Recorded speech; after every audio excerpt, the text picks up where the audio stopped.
Hola, ¿cómo les va? Bueno, esta es la clase de tratamiento de la epilepsia en la tercera edad. Es donde vamos a abordar, es la segunda parte del ciclo de charlas sobre la tercera edad, sobre el módulo de la tercera edad, y vamos a abordar temas específicamente terapéuticos, de tratamiento.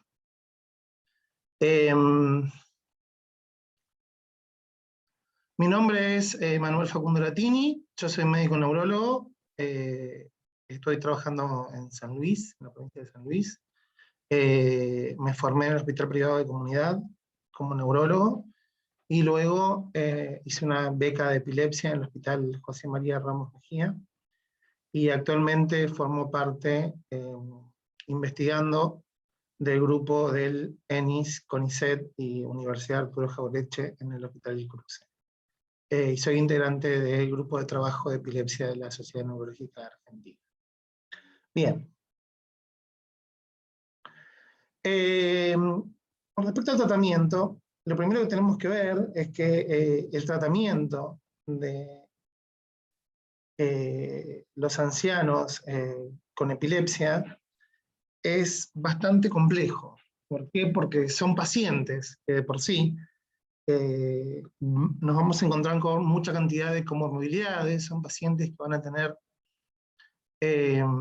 su clearance renal disminuido, su sueño fraccionado, van a tener tendencia a tener deterioro cognitivo, caídas, y habitualmente están en polifarmacia, con lo cual lo hace una población desde el punto de vista del tratamiento bastante particular, y es quizás uno de los desafíos más importantes que tenemos en la historia de epilepsia, es cómo adecuar la medicación crónica de estos pacientes, teniendo en cuenta,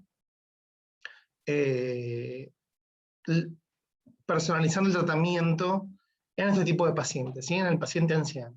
Entonces vamos a tener que hacer una buena semiología de familia, vamos a tener que preguntar sobre caídas, probablemente pedir evaluaciones neuropsicológicas,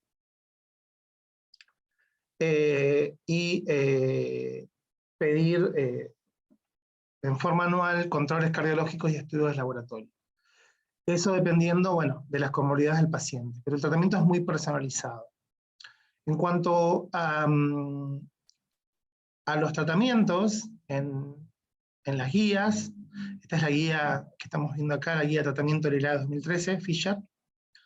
Vemos que para epilepsia de adultos de inicio focal tenemos 4 fármacos con evidencia 1A, carbamazepina, levetiracetam, fenitoína y zonisamida, que se podrían usar claramente en ancianos, pero la evidencia dice que tienen mucho mejor perfil de tolerabilidad y eficacia fármacos como gabapentina y lamotrigina. Cierto que no hay demasiada cantidad de estudios con fármacos nuevos en ancianos, y que serían los fármacos por ahí más apropiados por sus características farmacocinéticas en estos pacientes. En el resto de las guías, guías contemporáneas que coexisten, vemos que la situación es similar, ¿sí? Hay en general bajos niveles de evidencia, se sugiere cuando uno lee las guías un manejo muy cuidadoso y artesanal y personalizado de este tipo de pacientes. Por ejemplo, las guías SIN del 2015, ¿sí? Que son las guías escocesas, hablan de la motrigina o levetiracetam, ¿sí? Bueno, la guía del ILAE, que ya la vimos, que hablaba de la motrigina y gabapentin, a pesar de que gabapentin como epiléptico no es uno de los mejores fármacos para monoterapia en epilepsia de inicio focal, ¿sí?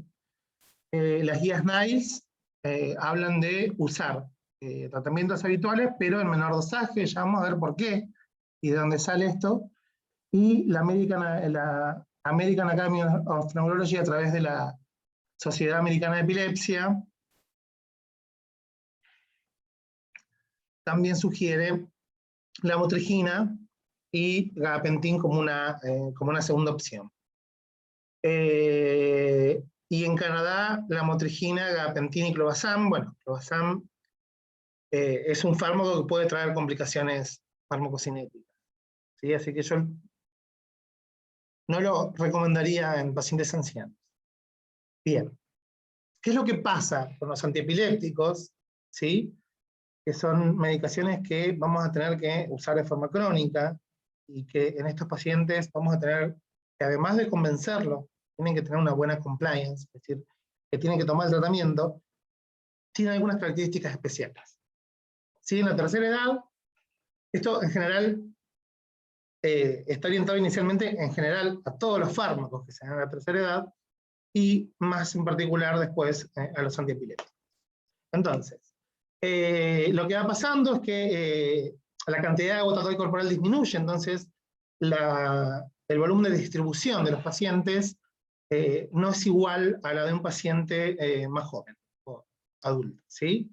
Hay una alteración de las proteínas, normalmente hay menos niveles de proteínas, y esto hace que se altere la farmacocinética de fármacos que tienen alta unión a proteínas. Digamos, el ejemplo más clásico es la fenitoína, ¿sí? La fenitoína es un fármaco que tiene una cinética de primer orden, y que además tiene una altísima unión a proteínas. Eso hace que aumente el riesgo de toxicidad cuando las proteínas están bajas. Y en el anciano pueden coexistir mucha comorbilidad que hace que los niveles de proteínas disminuyan. El metabolismo hepático está reducido, y si no está reducido hay interacciones con fármacos que alteran el citocromo P450. Claramente se empieza a disminuir el clearance de creatinina, el clearance renal,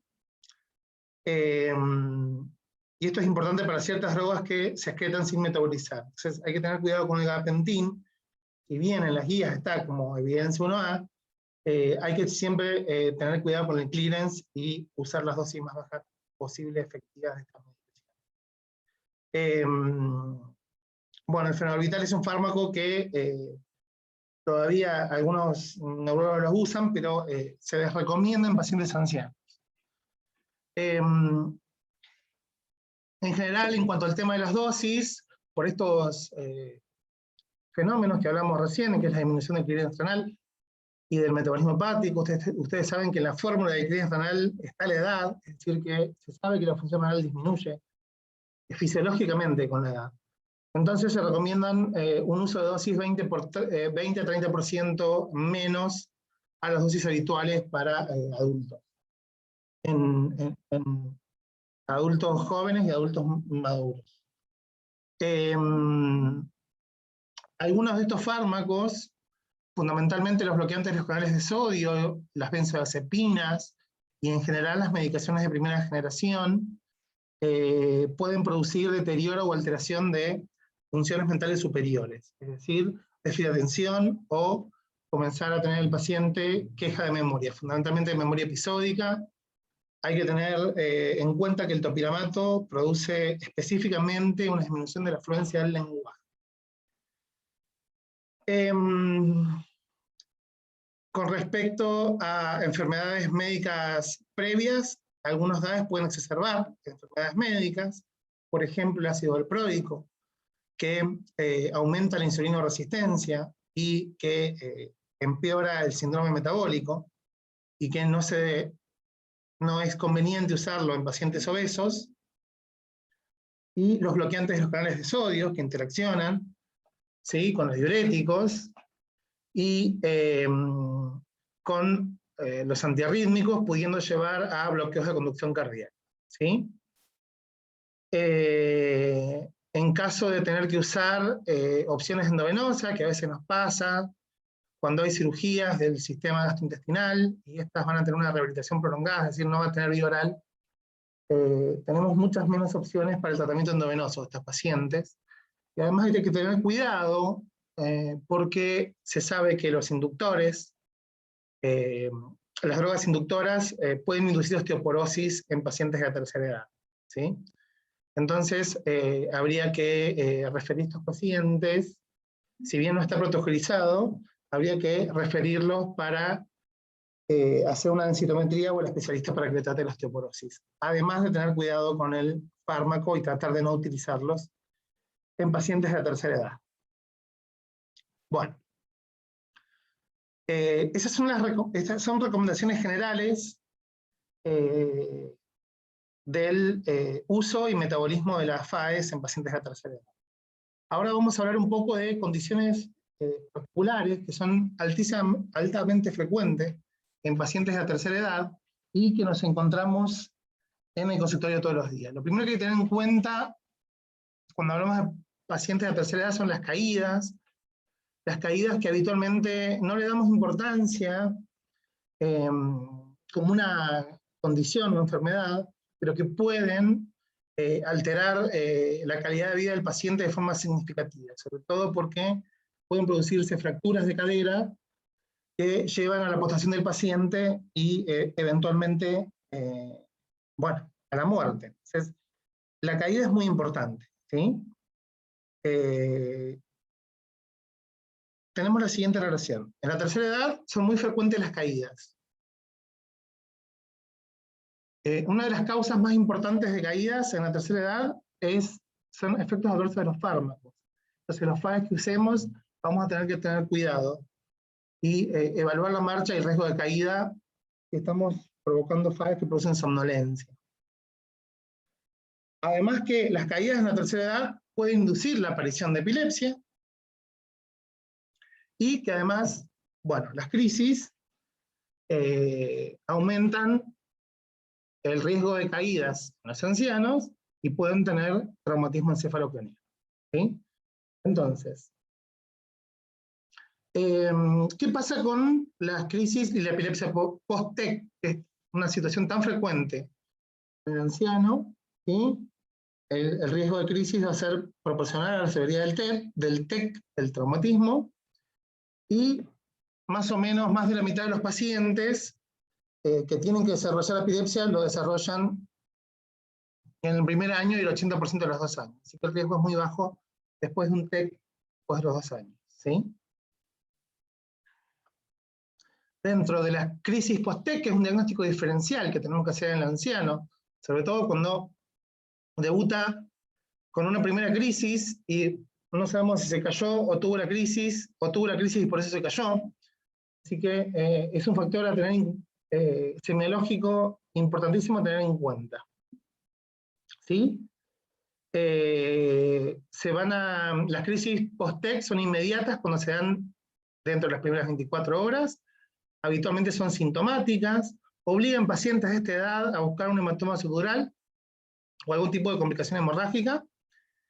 Las tempranas se dan del segundo al séptimo día, también son sintomáticas, también merece estudiarlas, y las tardías son las que probablemente vayan a provocar una epilepsia crónica.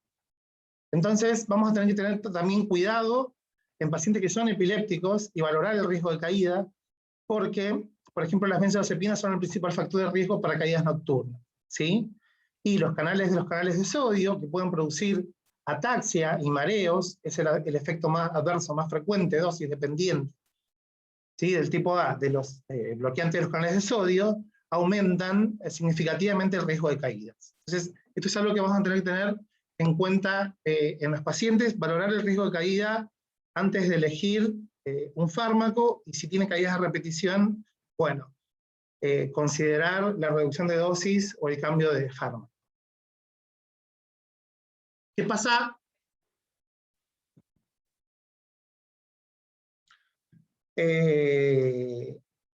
Con el aparato cardiovascular, ¿sí? La comorbilidad cardiovascular es muy frecuente en pacientes ancianos, sobre todo por la presencia de insuficiencia cardíaca, cor pulmonales y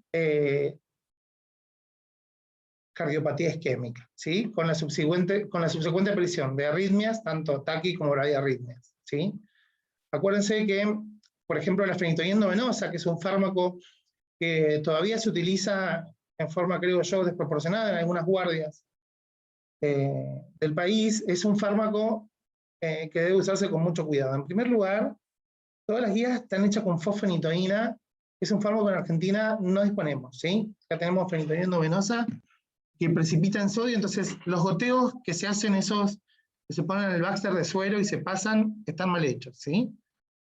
lo que habría que hacer es hacer una inducción con bomba de jeringa o con microbolos de fenitoína. Entonces, no es un fármaco de primera elección en pacientes de tercera edad. Si lo tenemos que usar, hay que utilizarlo siempre con monitoreo cardíaco.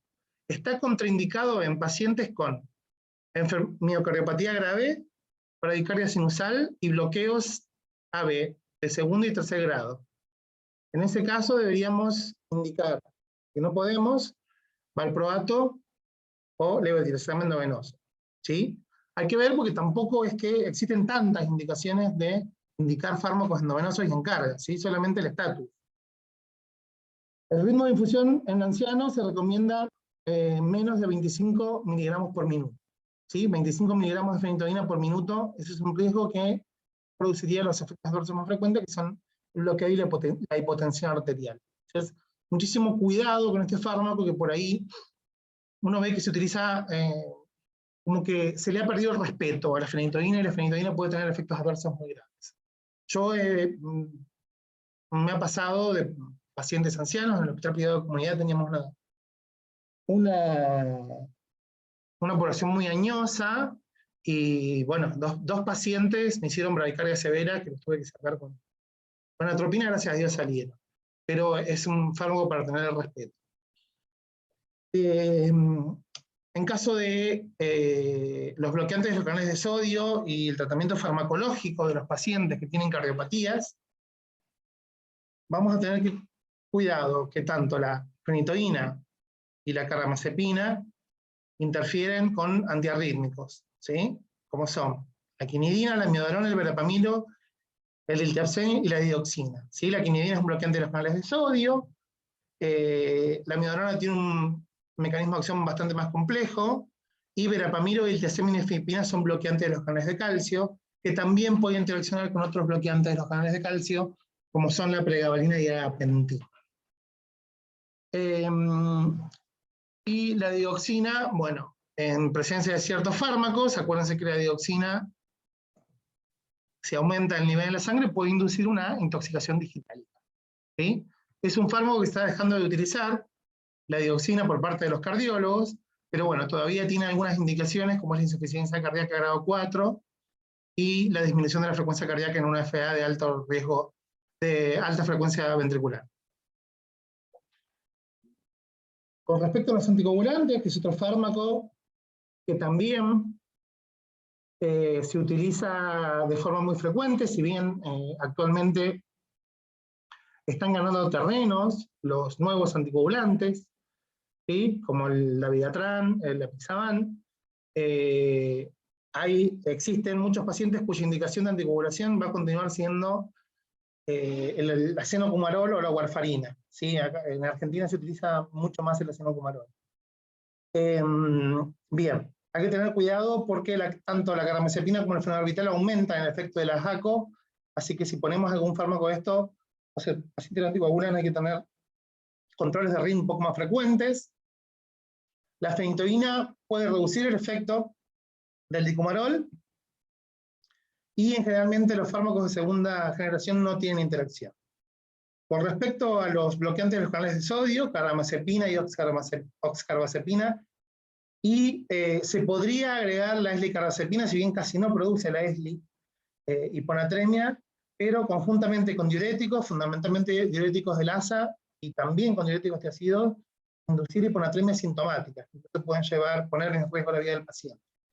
Así que hay que preguntar muy bien, sobre todo en los antihipertensivos, que algunos pacientes toman la droga combinada y por ahí no saben que están tomando diuréticos, ¿sí? Entonces hay que preguntar específicamente en la anamnesis si estamos tomando diuréticos antes de elegir alguno de estos dos bloqueantes de los canales de sodio, porque seguramente el riesgo de hiponatremia va a ser muy alto. Con respecto a la disfunción hepática, sí que es muy frecuente en los ancianos y que también la vamos a ver asociado fundamentalmente dos causas en Argentina de insuficiencia hepática crónica, que son el alcoholismo y la esteatosis hepática. En caso de insuficiencia hepática leve o moderada, en general no se deben ajustar los fármacos, pero se desaconsejan ciertos fármacos como la fenitoína, el divalproato, ¿sí? Que tienen, digamos, alto metabolismo hepático, y en estos pacientes pueden haber problemas. Con respecto a las benzodiazepinas y el fenobarbital, sí aumentan el riesgo de encefalopatía hepática. ¿Se acuerdan que la encefalopatía hepática es una patología hiperamonémica y que ciertos receptores, como se afectan los receptores benzodiazepínicos, perdón, y estos fármacos la pueden desencadenar, ¿sí? Así que hay que, yo diría, evitarlos en pacientes que tienen antecedentes de hepatopatía o alto riesgo de cirrosis hepática. ¿Se acuerdan que la cirrosis es un concepto no tan patológico y que la insuficiencia hepática es un concepto fisiopatológico y que se mide fundamentalmente por los factores de coagulación, no por el hepatograma?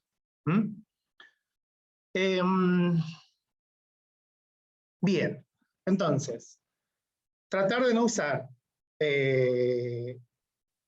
fenobarbital, tratar de no usar divalproato y tratar de no usar fenitoína, porque además son drogas que producen en pacientes normales hepatotoxicidad, entonces pueden empeorar el cuadro del paciente, y se aconseja con precaución la carbamazepina y la lamotrigina.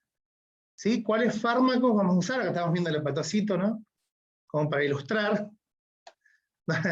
Es muy difícil ilustrar el tratamiento farmacológico, ¿no? Y los fármacos de indicación preferente y baja unidad de proteína son la vigabatrina. La vigabatrina es una droga que figura en los papers y en las guías, pero en adultos se usa bastante poco, además porque tiene un riesgo muy importante, que es el riesgo de toxicidad en la retina. Pero bueno, podemos usar topiramato, gabapentin y, bueno, los racetam son una excelente opción, tanto el levetiracetam como el vivaracetam, para este tipo de pacientes, y el perampenel, ¿sí? Vamos a tratar de usar nuevos fármacos. Podríamos poner la cosamida, pero tiene cierto, si bien menos, tiene cierto grado de posibilidad de interacción hepática, pero en una insuficiencia hepática moderada se podría usar. ¿Sí? Pero para la severa vamos a tratar de usar fármacos que no tengan ningún tipo de metabolismo hepático. Racetam, yo creo que en mi experiencia es la mejor opción para este tipo de pacientes. ¿Sí? Bueno, ¿qué pasa en casos de disfunción renal o disminución del clearance? Bueno, al revés, vamos a tratar de usar fármacos cuya vía de excreción más importante sea la hepática. Y digo más importante porque esto no es exclusivo, no es que el fármaco es solo, son muy pocos solo los fármacos que se excretan por vía renal o por vía hepática, sino que hay metabolismos preferentes. Fármacos para usar, bueno, el divalproato, ¿sí? Todos los que no podíamos usar antes. La lamotrigina, la lacosamida, la carbamazepina, y el levetiracetam se puede usar, si bien se metaboliza por vía renal, y tiene una alta tasa de metabolización renal, se puede usar bastante bien, solamente vamos a tener problemas con estos racetam en insuficiencia renal severa, ¿sí? No en pacientes con diálisis, en insuficiencia renal severa. Pacientes con diálisis no vamos a tener problemas, ¿sí? Hay que tener muchísimo cuidado porque se acumulan la carbamazepina y el fenobarbital. El fenobarbital tiene una vida media muy larga, hasta 32 horas, así que, de nuevo, tratar de... Está en todos lados porque en los ancianos tratemos de no usar. Si bien es una buena opción, ahora que no está la primidona para el tratamiento del temblor, para la epilepsia, tratemos de no usarlo porque las dosis que vamos a necesitar seguramente nos van a traer interacciones farmacocinéticas. Sí vamos a ajustar las medicaciones que se metabolizan por vía renal, como el topiramato, el gabapentin, la vigabatrina y el levetiracetam. ¿Qué pasa con los trastornos respiratorios? Son tan frecuentes en pacientes fumadores y asociados a la edad. Bueno, la hipoxia aguda es la única condición respiratoria que puede producir actividad epiléptica. Incluso pacientes que tienen hipoxemia crónica y severa, que tienen EPOC, pueden producir insuficiencia respiratoria progresiva y mioclonus, con lo cual se debe distinguir de si es un mioclonus multifocal por la hipoxia de si es un mioclonus epiléptico. Eso es algo importante para decir. Y con respecto a medicaciones que pueden inducir crisis epilépticas, si bien se usan bastante pocos, pero en algunos EPOC severos se utilizan, son las metilxantinas, especialmente la teofilina, que se utiliza en ciertos pacientes asmáticos, pero es un estimulante del sistema nervioso central y es contraindicado en pacientes con epilepsia. En cuanto al tema de antibióticos, esto es muy importante, ¿sí? Porque pacientes de la tercera edad son predispuestos a tener o infecciones, si está postrado, de piel, ¿sí? Úlceras infectadas, si tiene disfunciones urinarias o factores de riesgo, la infección del tracto urinario bajo es muy, muy frecuente en pacientes de la tercera edad, por la atrofia que se produce, con la caída de los estrógenos y la poca longitud de la uretra femenina, y en el varón porque empiezan a aparecer los trastornos de próstata, tanto el cáncer como la hiperplasia. Entonces, es muy frecuente que estos pacientes tengan infecciones urinarias. Otra infección bastante común asociada a la tercera edad, sobre todo a pacientes débiles y desnutridos, o con poca nutrición, o con comorbilidades cardiorrespiratorias, son las neumonías.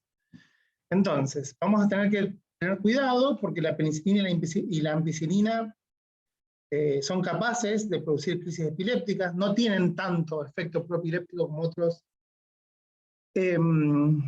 antibióticos, pero habría que usarlas con mucha precaución. La isoniazida y la pirimitamina, bueno, son para el tratamiento de la tuberculosis, pero fármacos que son muy utilizados, por ejemplo, para el tratamiento de la infección urinaria, las fluoroquinolonas disminuyen de forma significativa el umbral convulsivo. Incluso pueden producir crisis epilépticas en pacientes que no son epilépticos, las fluoroquinolonas por toxicidad.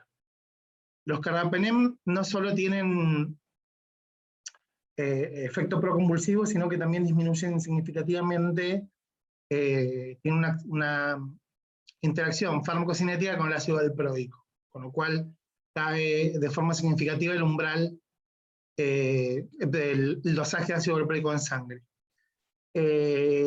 Los fármacos que se pueden usar con mayor seguridad, siempre, obviamente, la indicación es infectológica y de acuerdo al criterio agudo del cuadro en general, ¿no? ¿Sí? No vamos a dejar de usar algunos de estos antibióticos en un paciente con sepsis, ¿sí?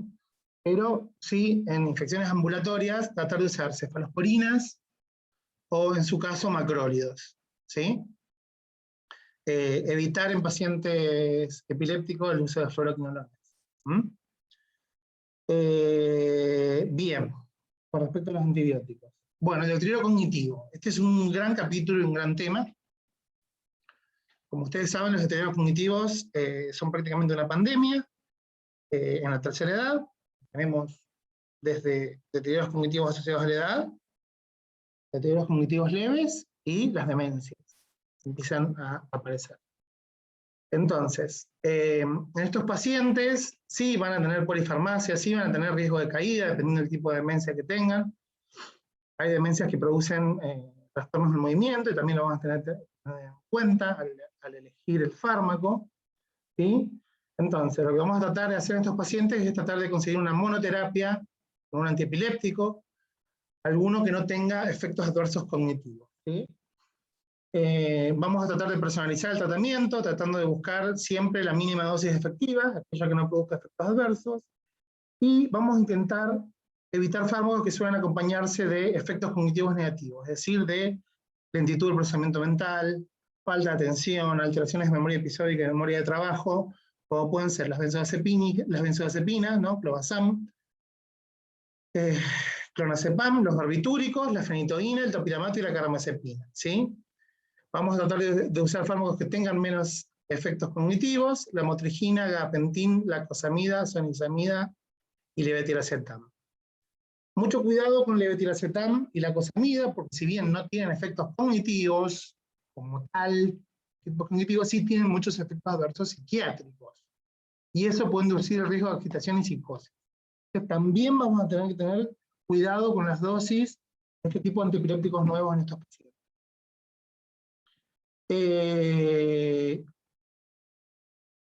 ¿Qué fármaco está contraindicado? ¿Sí? Que se utiliza para el deterioro cognitivo o para tratar las complicaciones psiquiátricas del deterioro cognitivo en pacientes epilépticos. Bueno, en general, los antipsicóticos de primera generación, tratar de no utilizarlos, la clozapina tampoco, el bupropión tiene un efecto, tener también cuidado en los pacientes, bueno, no tiene nada que ver, pero que están dejando de fumar, no tiene nada que ver con la tercera edad, pero para recordarlo. Y algunos antidepresivos tricíclicos, ¿sí? Sobre todo los más viejos, están contraindicados en pacientes que tienen epilepsia y deterioro cognitivo. Y en general, los fármacos, los psicofármacos que tenemos que usar en estos pacientes, también tratar de utilizarlos a la mínima dosis posible. Entonces, ya vimos o observamos cuáles eran las indicaciones según las guías que tenemos. Acuérdense que en pacientes de tercera edad nos pasa de que no hay tantos trials, no hay tantos estudios de evidencia o de gran calidad metodológica, y por eso es que en la guía existe tan pocos fármacos que estén recomendados para ese tipo de pacientes. Pero bueno, a medida que avanza,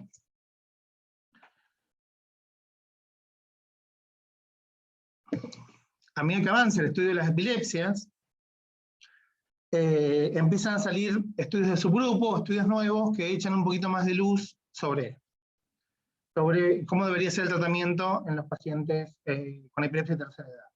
¿Sí? Entonces acá vemos un trial, que es del año 2016, donde es un análisis de un subgrupo de pacientes, de un trial que comparaban la efectividad del levetiracetam, valproato y carbamazepina, ¿sí? El valproato y la carbamazepina siempre liberación controlada, tengan cuidado eso, ¿sí? No es carbamazepina de liberación inmediata y no es valproato de liberación inmediata, porque esos fármacos incluso tienen más riesgos de intoxicar al paciente por cuestiones farmacocinéticas. Entonces, básicamente compararon este subgrupo de pacientes, ¿sí? De más de 65 años, y lo que vieron, o lo que evaluaron, el outcome que evaluaron, es la salida del estudio, por alguna razón, o por crisis, o porque dejaron el tratamiento. Y bueno, lo que observaron es que el levetiracetam, en este caso, es superior tanto al ácido valproico como a la carbamazepina, que son medicaciones que habitualmente se consideran de primera elección para el tratamiento de epilepsia. El valproato para generalizada y la carbamazepina para focal.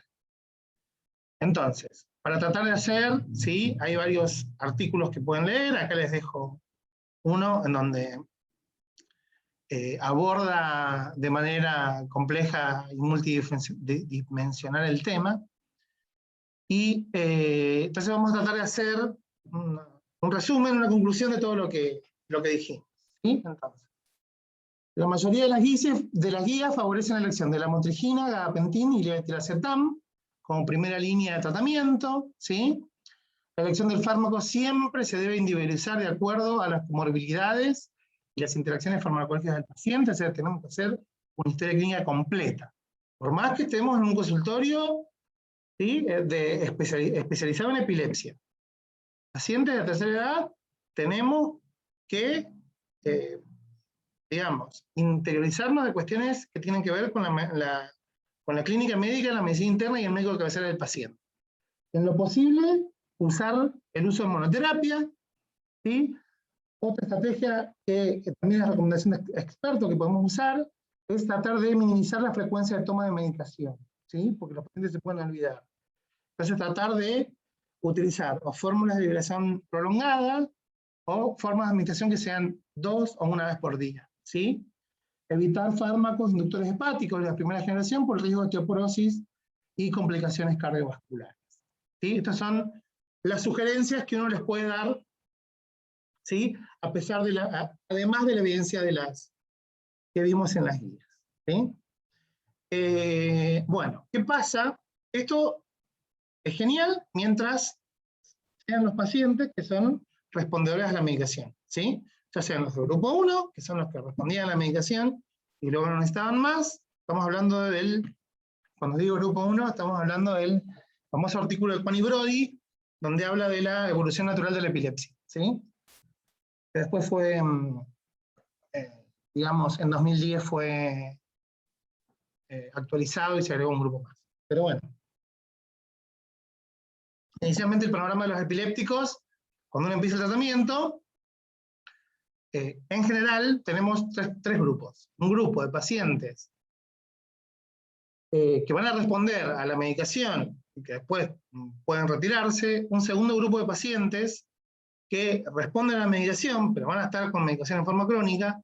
Y un tercer grupo de pacientes que no responden a la medicación y siguen sin responder y siguen manteniéndose ese porcentaje de pacientes a pesar de los fármacos nuevos, ¿sí? Eso es lo único que no hemos podido cambiar desde la farmacología, es tener esa cantidad, ese porcentaje de pacientes refractarios, ¿sí?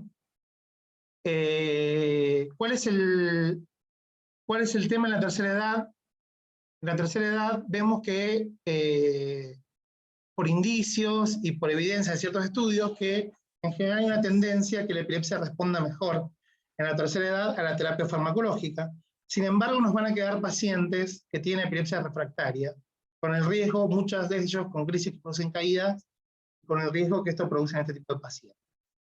Entonces, desde hace un par de años se empezó a discutir seriamente, ¿sí? Si a estos pacientes se les podía ofrecer una opción quirúrgica.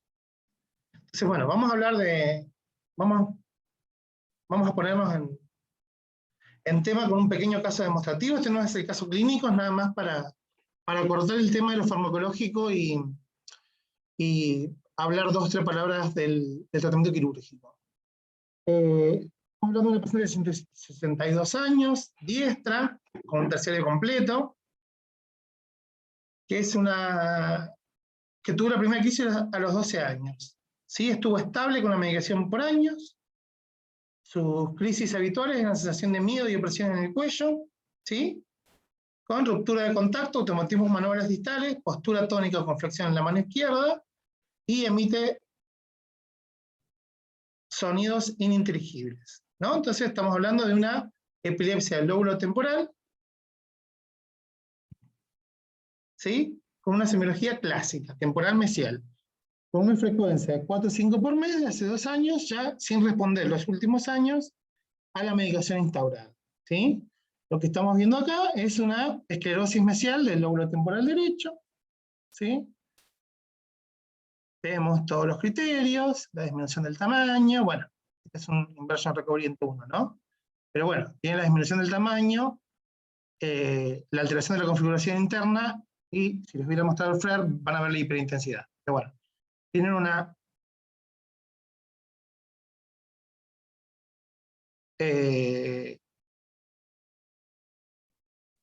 epilepsia del lóbulo temporal, refractaria y lesional. La pregunta es, ¿se opera este paciente o no? O sea, ¿la incluyen en la unidad de video para operarla o no? Bueno, vamos a tratar de ver un poco qué dice la bibliografía internacional. Yo personalmente opino que sí. Si el paciente tiene un buen personal status, si tiene una buena calidad de vida, hay que brindarles la opción quirúrgica. Bien, entonces, han empezado a aparecer este tipo de artículos, ¿sí? ¿Qué pasa con la cirugía de epilepsia en pacientes de 60 años o más allá? ¿Sí? Lo que estamos viendo es una serie de pacientes con epilepsia, ¿sí? Con epilepsia del lóbulo temporal que fueron a cirugía, ¿sí? Y en la cohorte vieron qué pacientes eran adultos mayores, qué pacientes eran adultos jóvenes, tiene una ADN más o menos similar, ¿sí? Con las características de la epilepsia bastante similar, ¿sí?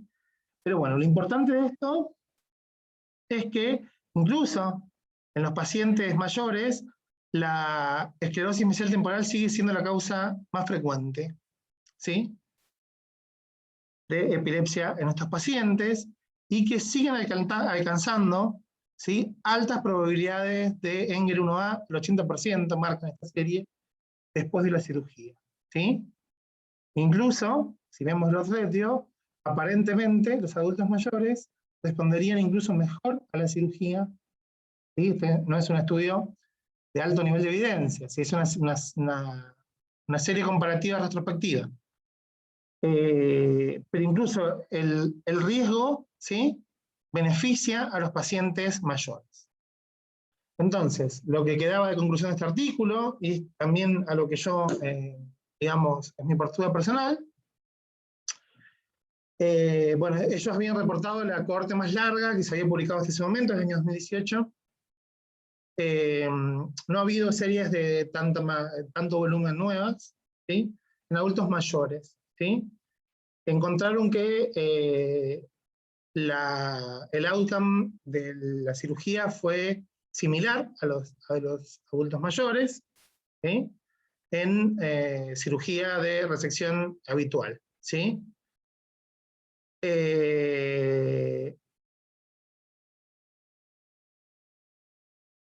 Que además el outcome, digamos, fue igual a pesar de tener un mayor número de comorbilidades, mayor años de duración de la epilepsia en los pacientes más grandes, ¿sí?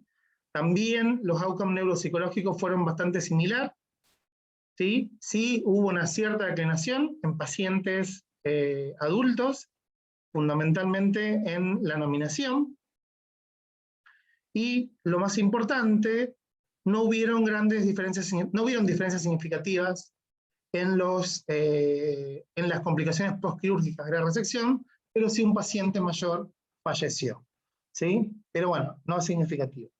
Entonces, esto es el desafío que vamos a tener las unidades de epilepsia acá al futuro, ¿sí? Porque, sí, quizás es un cliché decirlo, pero bueno, la esperanza de vida está aumentando, hay cada vez más pacientes que tienen deterioro cognitivo, y por lo tanto hay más pacientes que tienen epilepsia y que tienen más de 60 años de edad. Con lo cual, vamos a tener que empezar a plantearnos a empezar a tratar a estos pacientes y admitirlos en la unidad de video. Bueno, espero que les haya quedado claro todo. Desde la provincia de San Luis los despido. Esperemos que estemos pasándola todos de la mejor manera en esta pandemia. Y bueno, les mando un abrazo fraterno y enorme. Muchas gracias.